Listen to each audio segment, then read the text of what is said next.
truly an honor and a privilege to stand before you all, the Metro Atlanta Club of the National Association of Negro Business and Professional Women's Clubs. It is truly an honor to be here today.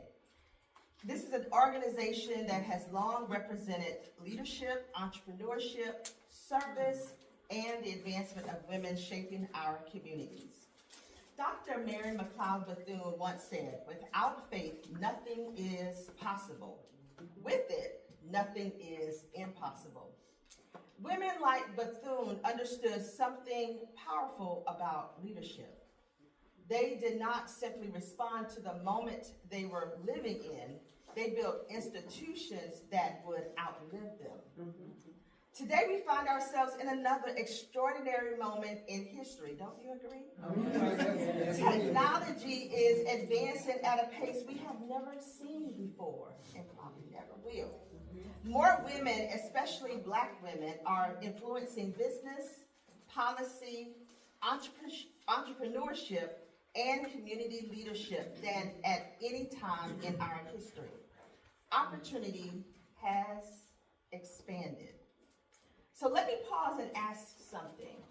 How many of you would agree that the pace of change in the world right now feels faster than anything we've seen before?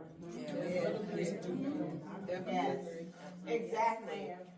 And when the pace of change accelerates, leadership has to become even more anchored. That's right.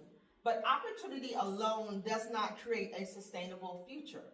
Influence alone does not sustain movements. Movements are sustained when the women leading them are internally anchored. Wow. All right.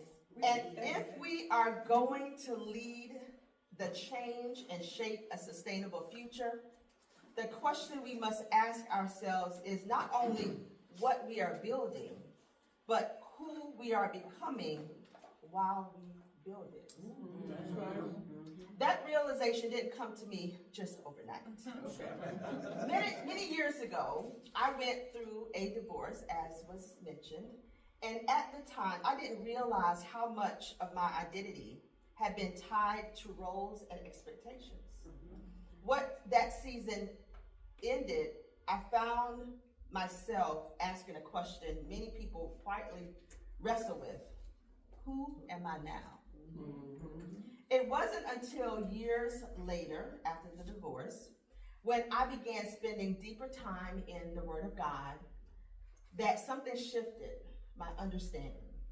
I realized the most important question about identity is not simply who you are, but whose you are. That's right. That's right. And when you understand that your identity is anchored in Christ, you move differently. That's right. That's right. You act differently. You stand differently. Your confidence doesn't come from circumstances being perfect.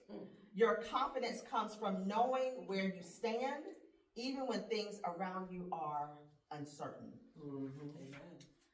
That realization changed how I saw my life, my leadership, and my purpose, and also in how I mothered my son. Years later, that journey gave birth to the work I now do with women through Divorce Is Not My Name. And it's also where the ATOM principle began to take shape.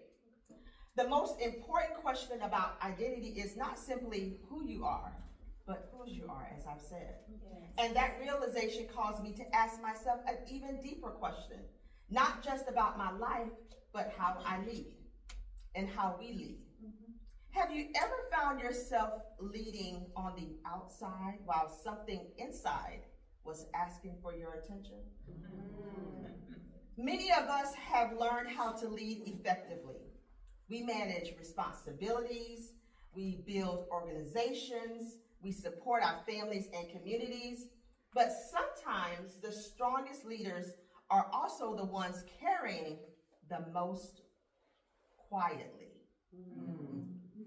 If you've ever experienced that tension, the responsibility of carrying a lot while still trying to stay grounded, just nod your head. That's when I began to realize something important about leadership. Sustainable leadership is not built on strength. It is built on internal anchoring. Movements are sustained when the women leading them are internally anchored. And over time, I began to understand a pattern, a rhythm that helped me to return to that place of stability. And I call it the ATOM principle. ATOM is not complicated. It's simply a rhythm that helps leaders return to clarity before they move. A, acknowledge and assess where you are. The first step is that, acknowledge and assess. Strong leaders do something many people skip.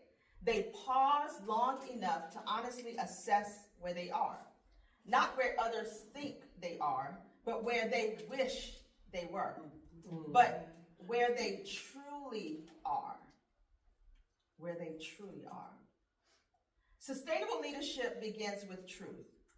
Because if we cannot name where we are, we cannot lead wisely from where we stand.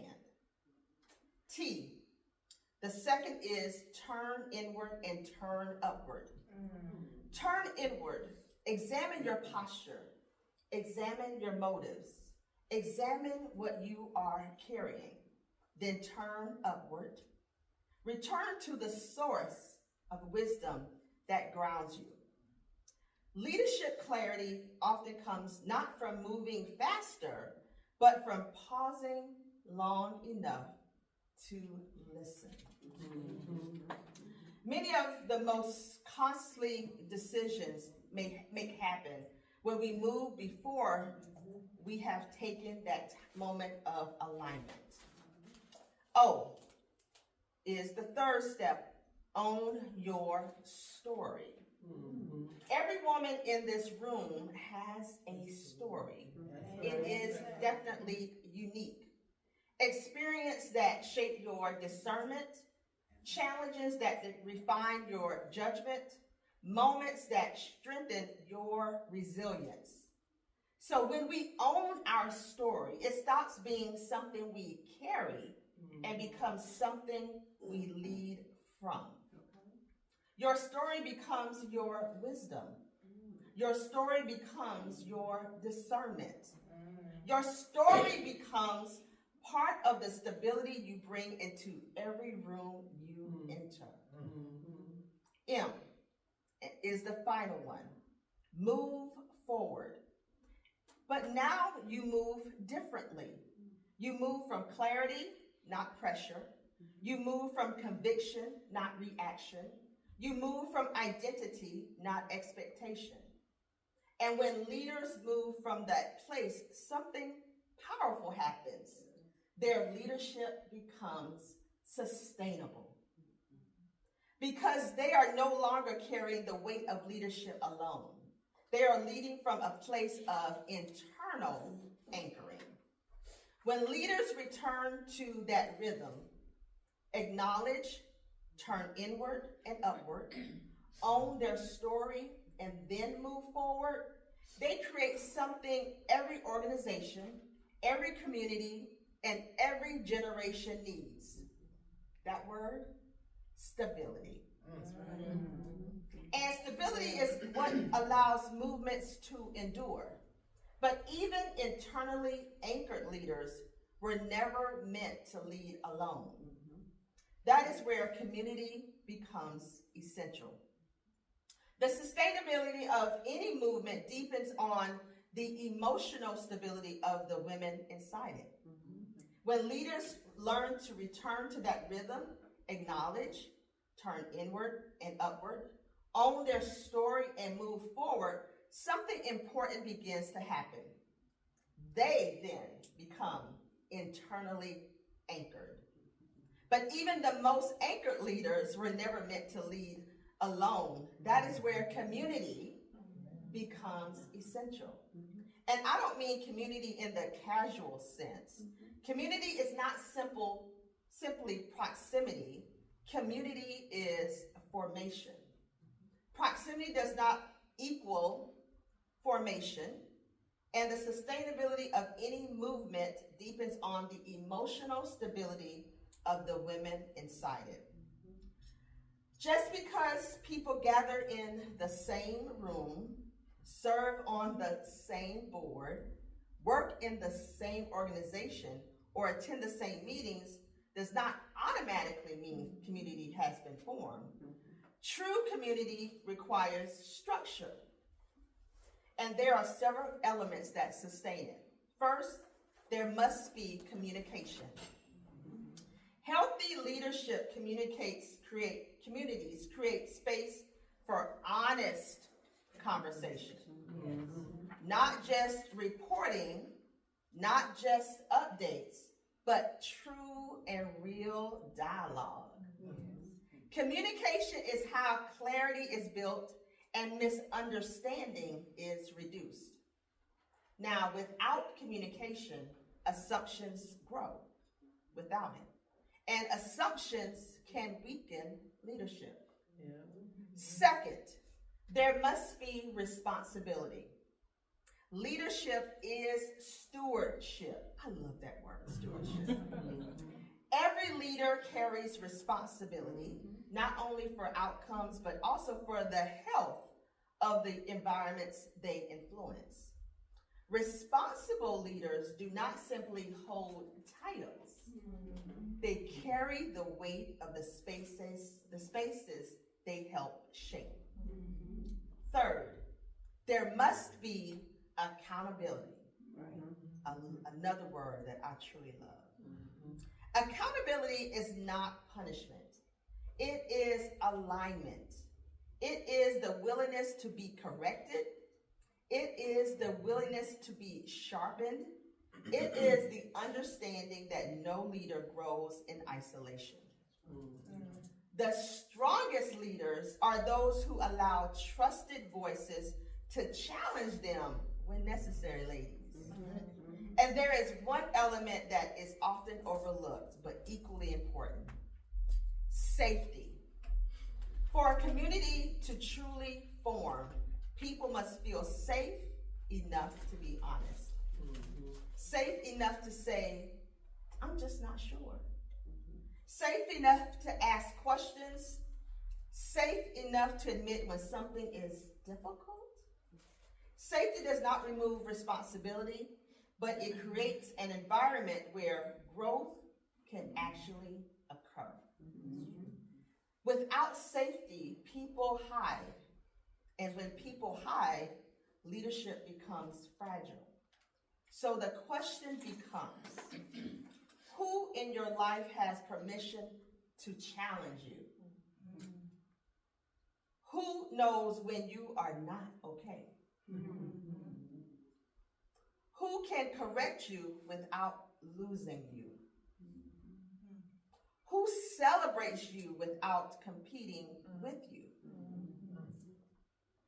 If we cannot answer those questions, we may have gatherings, but we do not have yet community. And the sustainability of any movement, including this one, depends on the emotional stability of the women inside it. When leaders are internally anchored and communities are built on communication, responsibility, accountability, and safety, something powerful happens. Leadership becomes sustainable, and movements endure. And the future we are shaping becomes stronger than the pressures surrounding it. So when leaders are internally anchored, when communities are built on communication, responsibility, and safety, something begins to also happen. Leadership becomes sustainable. And that matters, not only for us, but for the generations that follow us. Because the truth is, the future we talk about is already watching us. So let me ask you something. How many of you have women in your life who are watching how you lead right now? Daughters, nieces, younger colleagues, or women you mentor? Anybody? Yes. Exactly. The next generation is already watching. The next generation of women future entrepreneurs, future civic leaders, future community builders are observing what leadership looks like right now. They are paying attention. They are watching how we lead. They are watching how we make decisions. They are watching how we treat one another. They are also watching how we carry responsibility. Thank you. They are. And what we normalize today becomes the leadership culture they inherit tomorrow. So if we normalize silence, guess what? They inherit silence. If we normalize exhaustion, they inherit exhaustion. But if we normalize anchored leadership, they inherit strength. That is where the theme of this gathering becomes deeply important.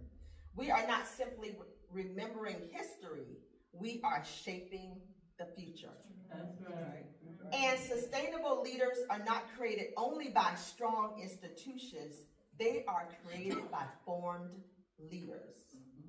Leaders who understand who they are, leaders who move with clarity, leaders who build communities that strengthen others, because movements are sustained when the women leading them, again, are internally anchored. And when leaders are anchored, they do more than lead well. They leave something stronger behind them. So the real question before us today is not simply how we will lead the change. The question is, how will we lead in a way that the future can sustain? The future we are shaping will only be as sustainable as the woman and women shaping it. And when women lead from identity, anchored in purpose and grounded in wisdom, they do more than lead well. They build futures that, again, endure. The journey that led me to that realization eventually gave birth to the work I currently do today. My professional work is carried through AM Professional Services, but much of the identity-centered work I do grew out of something the Lord gave me called Divorce Is Not My Name. And that work focuses on helping women understand who they are so that they can live and lead from a place of stability and also clarity. Because when identity is clear, life becomes steadier, even in seasons of change. Seasons change all the time. That's right. And over time, that personal journey didn't stay private. It began shaping the work I now do with other women. Over time, I realized that the lessons God was teaching me about identity, stability, and peace were not only just for me or about me. They were things other women were navigating as well. The journey that led me to this realization gave birth to some resources that I brought with me today, because once you begin to understand the importance of identity, stability, and peace, the next question becomes, how do we actually practice that in real life? How do we return to clarity when life is busy? How do we stay anchored when circumstances are uncertain? How do we navigate difficult situations with strength, wisdom, and grace? So that's what the resources are designed to help with. One of the resources I brought today is called Conversations with Abba. And this book grew out of years of quiet conversations between me and the Lord, me just journaling.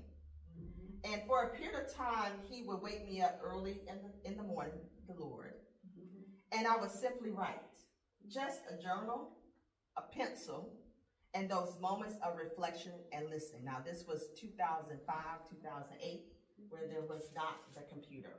So over time, those writings became what is now this devotional. So in this book, you'll find reflective questions that invite you to think deeply about your own life, space to journal what you are learning and processing, scriptures to meditate on, and prayers that guide you in moments of reflection and quiet time with God. And throughout the book, there are practical lessons that speak to real life, how to navigate difficult situations with strength and love, how to recognize the good even in challenging moments, the importance of waiting when life feels uncertain, and the quiet power that comes from trusting God in the process. So after each section in the book, I also include something I call my labor of love, where I share personal reflections and encouragement. And one of the things that makes this book especially meaningful to me is that the photography inside the book was taken by my son, Justin. And along with the front cover, which is the large chair, when I look at it, it reminds me of something very personal. It reminds me of sitting in the presence of God the way a child sits in a parent's lap, resting, listening, and being held in that moment of peace. And that is really what the book invites readers into, a quiet place of reflection, clarity, and peace with God. So that is one of the resources I have with me today. I also brought something called the Peace Kit, and it's also over there too. And this resource grew out of a different season in my life. So last year, I experienced a job layoff. And in that moment, the first thing the Lord gave me was peace, believe it or not. That's what he gave me. Not because everything was solved, because it wasn't, but because I was reminded where my stability comes from. That season led me to begin writing more about how we return to peace during moments of pressure, conflict, or transition. So I just don't write about it, I have lived it. So out of that reflection again became the Peace Kit. The Peace Kit is a downloadable system of resources designed to help you return to clarity and steadiness when life feels overwhelming. And it's designed for real life moments, when leadership feels heavy, when conversations are difficult, or when your mind simply needs to return to peace. So inside the Peace Kit, 4 resources that work together. 1, your peace is closer than you think. It's a guide that I created to quiet mental noise for navigating difficult, or to help you refocus your thoughts. That's the first one. How to address conflict without losing your peace. And that's a practical guidance for navigating difficult conversations calmly. Yeah, that one is pretty real. Yes. I even go through what peace is and what peace is not in that one. The third one is Living Out Peace, a reflection journal. It's a place to process what you are carrying and you reflect deeply. The fourth one is Living Out Peace Integration Guide, and it's a guided reflection experience designed to help you think clearly and move forward with peace. And that one, I use ChatGPT. So together, these resources help you move very simple, but very powerful. Quiet the noise, return to steadiness, and move forward with peace. Because peace does not mean life is easy. Peace means you have learned how to return to stability while carrying the responsibility. So I'll be set up afterwards, and you'll see a QR code where you can learn more about the Peace Kit and download it immediately if it's something that would serve you. And I'll also have conversations with Abba available on the table as well. And I also want to take a moment to thank Vivian Robinson for recommending me and for thinking of me to be part of this program today. I truly appreciate the opportunity.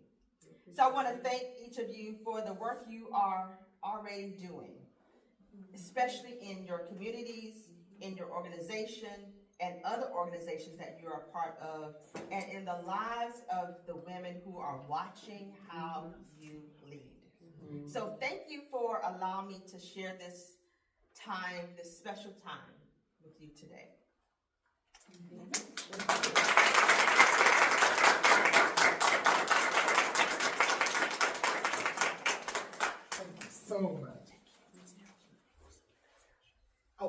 Did anyone have any questions for our first speaker before we introduce the next one?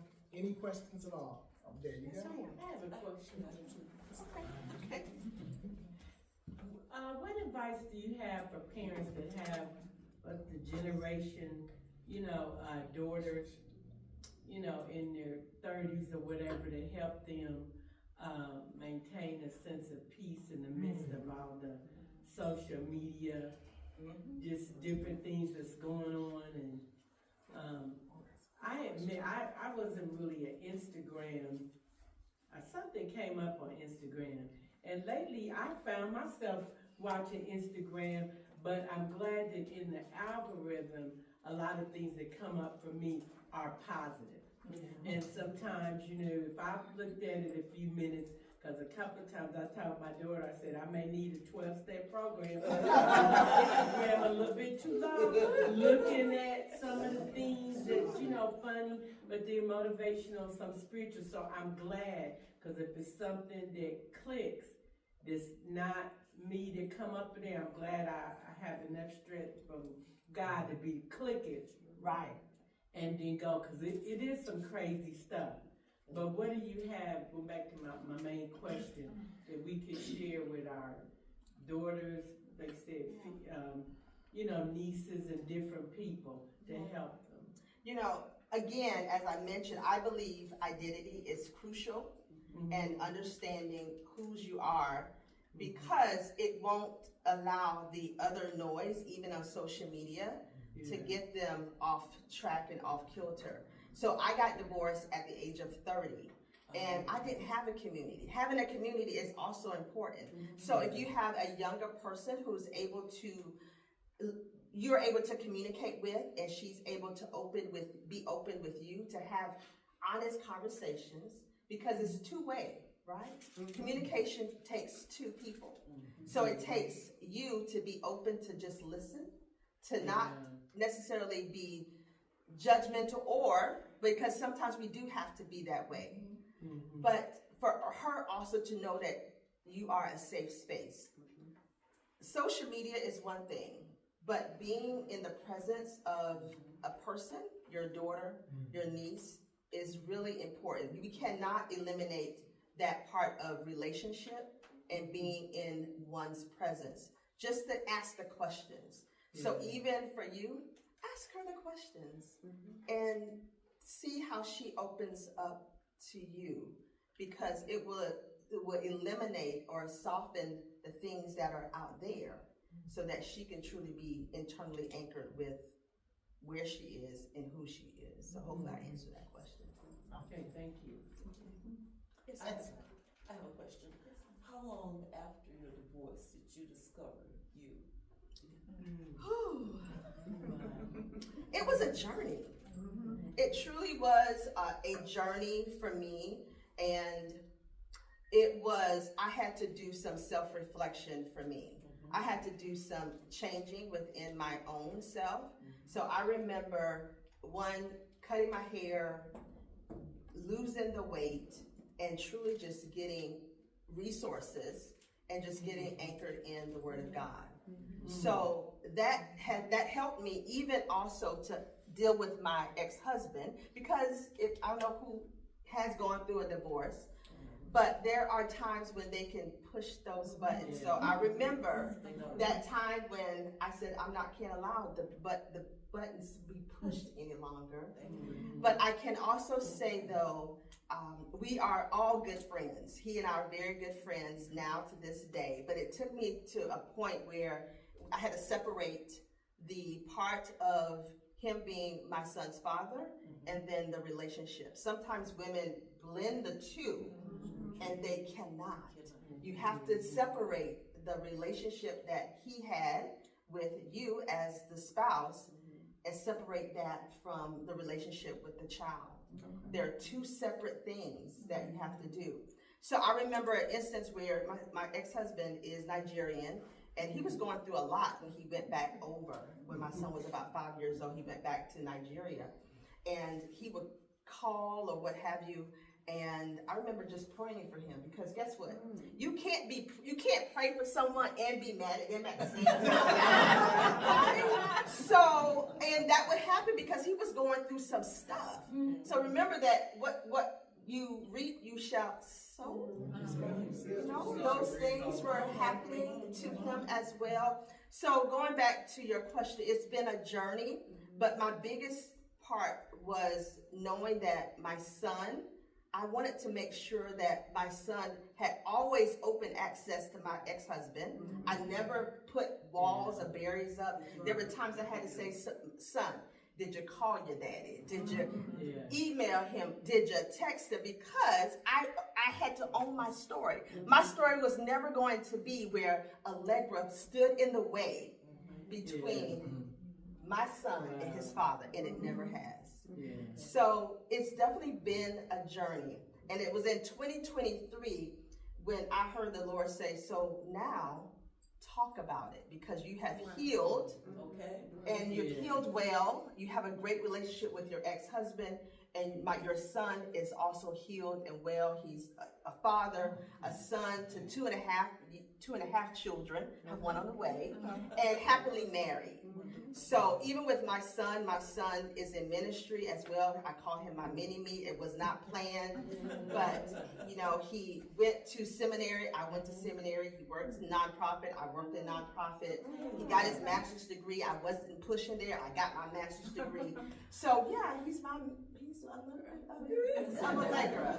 So yes. So that's why I believe that I have something to share to younger women, but also older as well. Thank you so much. Those were excellent questions.